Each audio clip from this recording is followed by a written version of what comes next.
Hello students, welcome to the class of MA Previous Sociology, paper 2 unit 2।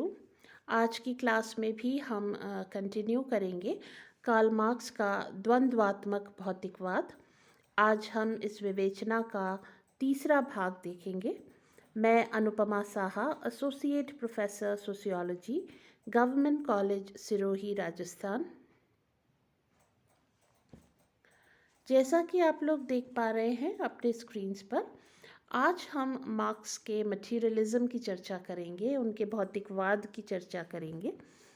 मैंने अपनी पिछली class में आपको बताया था कि मार्क्स जो है वे हीगल से अत्यधिक प्रभावित रहे थे और हीगल जो थे वो विचारवादी दार्शनिक थे, तो मार्क्स को उनका विचारवाद बिल्कुल भी स्वीकार्य नहीं था। लेकिन हीगल की जो डायलेक्टिकल विधि थी, हीगल का जो द्वंद्वात्मक विधि थी, उससे मार्क्स बहुत प्रभावित हुए और इसलिए उन्होंने उनकी डायलेक्टिकल विधि को, उनके द्वंद्वात्मक विधि को स्वीकार किया और इसीलिए मार्क्स के सिद्धांत को हम डायलेक्टिकल मटीरियलिज्म कहते हैं, द्वंद्वात्मक भौतिकवाद कहते हैं। तो द्वंद्व क्या होता है यह हमने पिछली क्लास में देखा। आज हम थोड़ा सा उनके जो भौतिकवादी विचार हैं, जो मटीरियलिस्ट उनकी फिलॉसफी है, दर्शन है या विचार है, उसकी थोड़ी चर्चा हम आज करेंगे। Marx asserted that man needs food for survival, and in order to obtain food, he started production. Thus, production was the first historical act of human beings. तो मार्क्स का ये विचार था कि मनुष्य की जो सबसे मौलिक, सबसे बेसिक, सबसे आधारभूत आवश्यकता है वह है भरण पोषण, और भरण पोषण के लिए उसे भोजन की आवश्यकता है और भोजन की आवश्यकता को पूर्ण करने के लिए ही उसने प्रोडक्शन शुरू किया, उत्पादन शुरू किया। और इसीलिए जो उत्पादन है वह मनुष्य की सबसे पहली ऐतिहासिक क्रिया है। तो मार्क्स का ये मानना था कि जो बेसिक ह्यूमन नीड है, ज़िंदा रहने के लिए जो सबसे ज़्यादा ज़रूरी है वह है भोजन, और भोजन प्राप्त करने के लिए मनुष्य ने उत्पादन प्रारंभ किया और इसलिए उत्पादन को वो मनुष्य की सबसे पहली ऐतिहासिक क्रिया कहते हैं।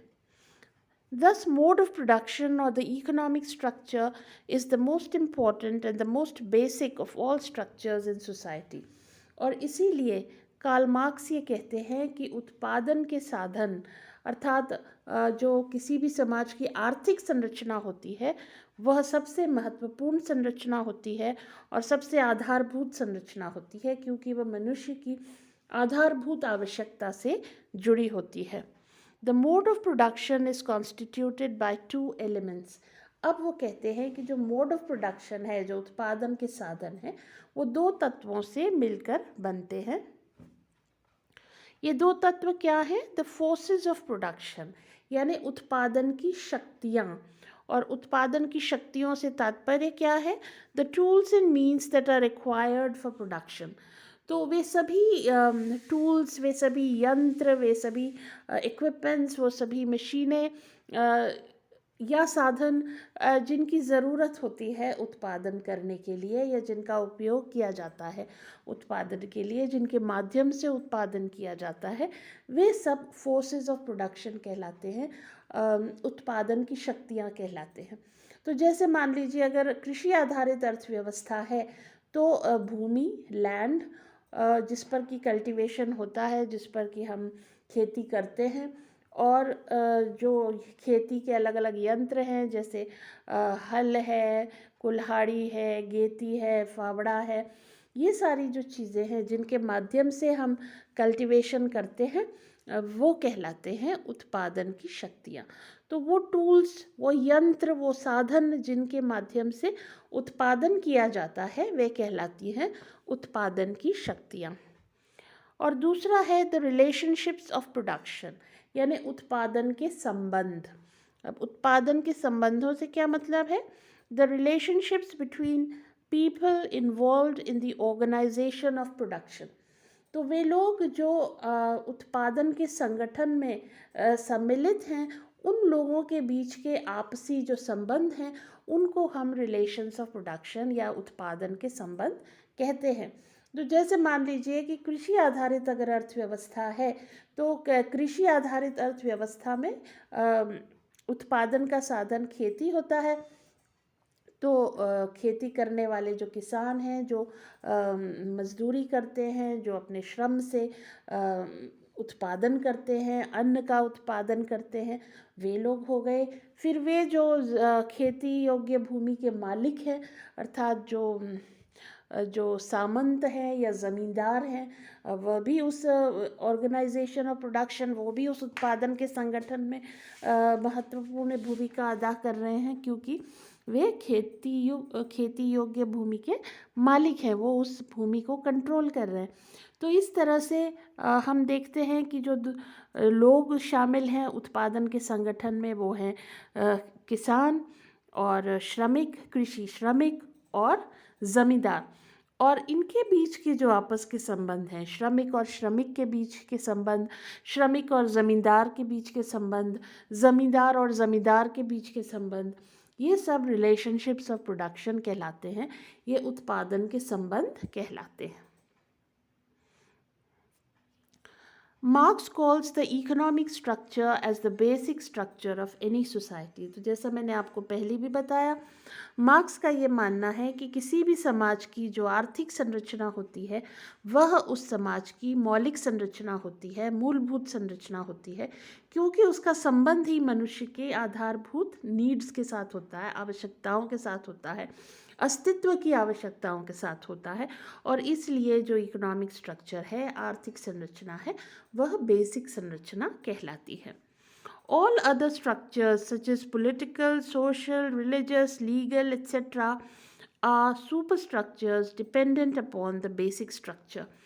तो आर्थिक संरचना को छोड़कर समाज की जो शेष संरचनाएं होती हैं, जैसे सामाजिक, धार्मिक, राजनैतिक, सांस्कृतिक, विधिक, ये सारी जो संरचनाएं हैं, ये सुपर स्ट्रक्चर हैं, ये अधिसंरचनाएं हैं जो इस मूल संरचना पर निर्भर करती हैं। तो मूल संरचना तो आर्थिक संरचना है, और बाकी सारी संरचनाएं जो हैं वे सुपर स्ट्रक्चर्स हैं, अधिसंरचनाएं हैं, ऐसा कार्ल मार्क्स का मानना है।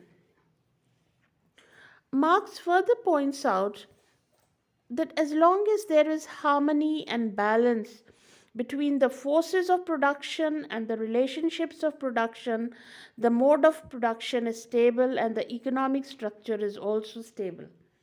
तो अब एक बहुत महत्वपूर्ण बात मार्क्स कहने जा रहे हैं कि जब तक जो उत्पादन की शक्तियां हैं और जो उत्पादन के संबंध हैं, उनके बीच में एक बैलेंस होता है, एक संतुलन होता है, एक हार्मनी होती है, एक सद्भाव होता है, सौहार्द होता है, एक कोऑर्डिनेशन होता है, तब तक जो मोड ऑफ प्रोडक्शन है, जो उत्पादन के साधन हैं, वो भी स्टेबल रहते हैं, वो भी स्थिर रहते हैं।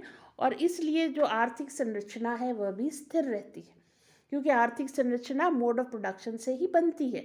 तो और मोड ऑफ प्रोडक्शन किससे बनता है? उत्पादन की शक्तियों और उत्पादन के संबंधों से।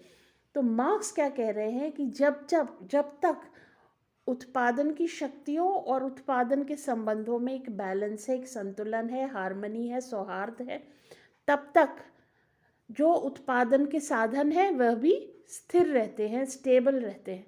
लेकिन यदि किसी भी कारण से उत्पादन के साधन और उत्पादन के संबंधों में कोई डिसहार्मनी पैदा हो जाती है, या उनके बीच में कोई कोऑर्डिनेशन की कमी हो जाती है, उनके बीच में किसी तरह का असंतुलन हो जाता है, तो ऐसी स्थिति में फिर क्या होता है? However, as soon as there is any imbalance or disharmony between the forces of production and the relationships of production, the mode of production changes, thereby assuring a change in the economic structure. तो अब ये एक बहुत महत्वपूर्ण बात कह रहे हैं कि जैसे ही फोर्सेस ऑफ प्रोडक्शन, उत्पादन की शक्तियों और उत्पादन के संबंधों में असंतुलन उत्पन्न होता है, उसके साथ ही जो मोड ऑफ प्रोडक्शन है, उत्पादन के जो संबंध हैं, वे अस्थिर हो जाते हैं, वो बदलने लगते हैं, उनमें बदलाव होने लगता है, और जब उनमें बदलाव होता है तो आर्थिक संरचना में भी बदलाव होते हैं। तो आर्थिक संरचना कैसे बदल जाती है? जब जो उत्पादन की शक्तियां हैं और जो उत्पादन के संबंध हैं उनमें किसी प्रकार का असंतुलन होता है। और फिर जब आर्थिक संरचना बदलती है तो क्या होता है? Change in the economic structure leads to change in the superstructure. तो चूंकि आर्थिक संरचना जो होती है वो मूल संरचना होती है किसी भी समाज की, और अगर उसमें कोई बदलाव होता है तो शेष जो संरचनाएं जो मूल संरचना पर निर्भर कर रही हैं उन संरचनाओं में भी अपने आप बदलाव होता है। तो आर्थिक संरचना जब तक स्थिर रहती है समाज स्थिर रहता है। आर्थिक संरचना जब बदलती है तो समाज भी बदल जाता है। तो जो सोशल चेंज होता है, समाज में जो परिवर्तन होता है, वह किस लिए होता है? आर्थिक संरचना में बदलाव के कारण। तो ये एक बहुत इम्पोर्टेंट बात कार्ल मार्क्स यहाँ कह रहे हैं। वो सोशल चेंज का कॉजेशन, जो कॉजल रिलेशन है, वो स्टैब्लिश कर रहे हैं यहाँ। और वो ये कह रहे हैं कि समाज में परिवर्तन इसलिए होते हैं क्योंकि आर्थिक संरचना में परिवर्तन होते हैं। तो आर्थिक जो कारक हैं वह समाज में परिवर्तन के मुख्य कारक हैं। आर्थिक कारक समाज में बदलाव लाते हैं, ऐसा कार्ल मार्क्स सजेस्ट कर रहे हैं। हेंस सोशल चेंज अकर्स, यानी इस कारण सामाजिक परिवर्तन होता है। किस कारण? आर्थिक संरचना में बदलाव के कारण। In this way, Marx attributes social change to changes in the economic structure. तो इस तरह से आर्थिक संरचना में बदलाव ही सामाजिक परिवर्तन का मुख्य कारण है। Marx's emphasis on the economic structure has led critics to accuse Marx of economic determinism. तो मार्क्स का ये जो जोर है, अत्यधिक बल दिया है उन्होंने सामाजिक परिवर्तन के कारक के रूप में इकोनॉमिक स्ट्रक्चर पर, आर्थिक संरचना को चूंकि वे सामाजिक परिवर्तन का मुख्य कारक मानते हैं और ये कहते हैं कि सामाजिक परिवर्तन इसलिए होता है क्योंकि आर्थिक संरचना में बदलाव होता है। इस चूँकि वो उसे एक सबसे बड़ा कारण मानते हैं सामाजिक बदलाव का, सामाजिक चेंज का, इसलिए जो उनके आलोचक हैं वो मार्क्स को आर्थिक निर्धारणवाद, मार्क्स पर आर्थिक निर्धारणवाद का आरोप लगाते हैं। आर्थिक निर्धारणवाद का मतलब ये है कि वो केवल और केवल आर्थिक कारकों को ही सामाजिक परिवर्तन का उत्तरदायी मानते हैं। अर्थात वह समाज और सामाजिक परिवर्तन को केवल आर्थिक आधारों पर ही परिभाषित कर रहे हैं और आर्थिक आधारों पर ही समझाने की कोशिश कर रहे हैं। तो इसलिए वो कहते हैं कि ये आर्थिक निर्धारणवादी हैं, ये इकोनॉमिक डिटर्मिनिस्ट हैं। अर्थात इनको आर्थिक कारकों के अतिरिक्त और कोई फैक्टर महत्वपूर्ण नहीं लगता है समाज में बदलाव की दृष्टि से। और इसलिए जो उनके आलोचक हैं वो उनकी आलोचना करते हैं, उनके सिद्धांत की कमियां बताते हैं। लेकिन मार्क्स इस बात पर अडिग हैं कि इकोनॉमिक फैक्टर्स यानी आर्थिक कारक जो है वह सामाजिक परिवर्तन का सबसे महत्वपूर्ण कारक है।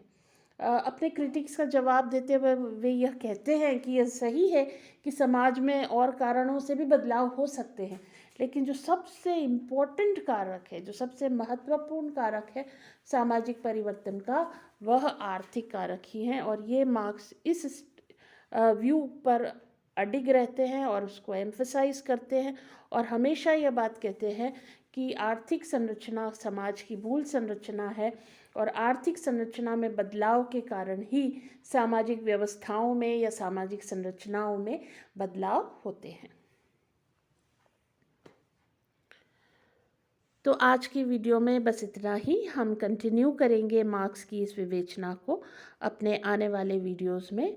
मुझे पूरी उम्मीद है कि ये वीडियो आप लोगों को उपयोगी लगा होगा। आप सभी को बहुत बहुत धन्यवाद।